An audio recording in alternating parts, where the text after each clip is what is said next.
بسم اللہ الرحمن الرحیم۔ السلام علیکم ناظرین۔ پرانے وقتوں میں ایک سوداگر تھا جس کا نام زاہد بن قیس تھا۔ اس کی بیوی بہت خوبصورت تھی۔ شہر کے بڑے بڑے سوداگر وزیر تک اس کی ایک جھلک دیکھنے کے لیے ترستے تھے، لیکن وہ کسی کی دسترس میں نہیں تھی۔ سوداگر کو تجارت کے معاملات کی وجہ سے کئی سال شہر سے باہر رہنا پڑتا۔ اسی طرح ایک دن اسے تجارت کے سلسلے میں شہر سے باہر جانا پڑا۔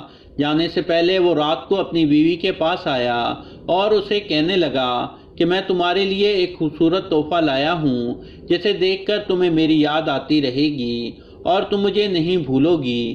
یہ کہہ کر اس نے ایک لوہے کا تالا اس کی کمر سے باندھ دیا اور چابی اپنے پاس رکھ لی۔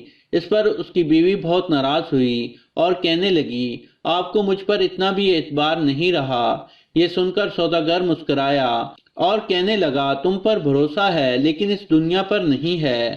یہ اکیلی عورت دیکھ کر کچھ بھی کر سکتی ہے۔ میں نے اب تمہیں اس دنیا سے محفوظ کر دیا ہے۔ یہ کہہ کر وہ اپنے سفر پر روانہ ہو گیا۔ اس کی بیوی اس تالے کی وجہ سے بہت پریشان اور تکلیف میں تھی۔ ایک دن اس نے ایک آواز سنی۔ ایک فقیر اس کے دروازے پر آیا اور اس نے آواز لگائی۔ اس کی آواز میں ایسا جادو تھا کہ سوداگر کی بیوی کو اس کی آواز بہت پسند آئی۔ اس نے اس فقیر کو بلوایا اور پھر اس سے صدا بلند کرنے کو کہا۔ فقیر نے اس کے کہنے پر پھر سے آواز لگائی۔ سوداگر کی بیوی نے اسے کچھ پیسے دیے اور کہا کہ کل تم میرے پاس آنا اور اپنی آواز سنا دینا۔ وہ فقیر چلا گیا اور اگلے دن سوداگر کی بیوی کے پاس آیا۔ سوداگر کی بیوی نے پھر سے اسے پیسے دیے اور پھر سے اسے اگلے دن آنے کو کہا۔ فقیر چلا گیا اور اگلے دن پھر آ گیا۔ اسی طرح آہستہ آہستہ دونوں کو ایک دوسرے سے محبت ہو گئی اور وہ فقیر اس کے پاس جانے لگا تو اس نے روک دیا اور اسے سارا معاشرہ بتایا کہ کیسے اس کے شوہر نے اسے تالے میں جکڑ دیا ہے۔ وہ فقیر پہلے تو مایوس ہوا، لیکن پھر وہ سوداگر کی بیوی سے کہنے لگا کہ تم فکر مت کرو، تم میرا انتظار کرو، میں تالا کھولنے کا ہنر سیکھ کر تمہارے پاس آؤں گا اور تمہارا تالا کھول کر تمہیں یہاں سے آزاد کرا کر لے جاؤں گا۔ سوداگر کی بیوی نے اس بات سے اتفاق کیا اور وہ فقیر تالا کھولنے کا ہنر سیکھنے کی غرض سے وہاں سے چلا گیا۔ وہ فقیر کچھ دن غائب رہا۔ سوداگر کی بیوی بڑی پریشان ہوئی۔ ایک دن اسے اسی فقیر کی آواز سنائی دی۔ وہ آواز سنتے ہی خوشی سے دروازے کے قریب آ گئی۔ جب قریب گئی تو فقیر نے بتایا کہ وہ تالا کھولنے کا ہنر سیکھ چکا ہے اور اب وہ اسے قید سے آزاد کروا کر لے جانے کے لیے آیا ہے۔ یہ سن کر وہ عورت بہت خوش ہوئی اور اسے تالا کھولنے کو کہا۔ جیسے ہی وہ تالا کھولنے لگا تو اچانک ایک شخص سوداگر کی بیوی کے پاس آیا اور اسے بہت سارا مال و اسباب دیا اور کہنے لگا، یہ وہ مال و دولت اور جواہر ہیں جو تمہارے شوہر کی ملکیت تھے۔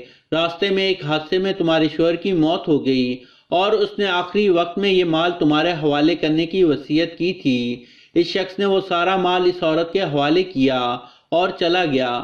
اس کے جانے کے بعد سوداگر کی بیوی کچھ دیر کے لیے ایک جگہ پر ساکت ہو گئی اور کچھ دیر بعد ہوش میں آئی اور رونے لگی۔ وہ یہ سوچ کر رونے لگی کہ میرا شوہر مرتے دم تک میرے ساتھ وفادار رہا، لیکن میں اس کی امانت میں خیانت کرنے والی تھی۔ اپنے اس عمل پر وہ بہت شرمندہ ہوئی۔ پھر اس نے اس فقیر کو کہا کہ تم واپس چلے جاؤ، میرا شوہر میری بے وفائی کی وجہ سے اس دنیا سے چلا گیا، اب میں تمہارے ساتھ نہیں جا سکتی۔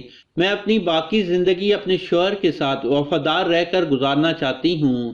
یہ کہہ کر وہ اندر چلی گئی۔ فقیر کچھ دیر اس کے دروازے پر کھڑا اس کا انتظار کرتا رہا، لیکن پھر وہ بھی وہاں سے چلا گیا۔ اس واقعے کے بعد اس عورت نے اپنی ساری زندگی اپنے شوہر کے غم اور اس کی وفاداری میں گزار دی۔ تو دوستو، یہ تھی ہماری آج کی ویڈیو۔ یقیناً آپ کو پسند آئی ہوگی۔ پسند آنے کی صورت میں اسے لائک کریں اور ہمارے اس چینل کو سبسکرائب کرنا مت بھولیں۔ شکریہ۔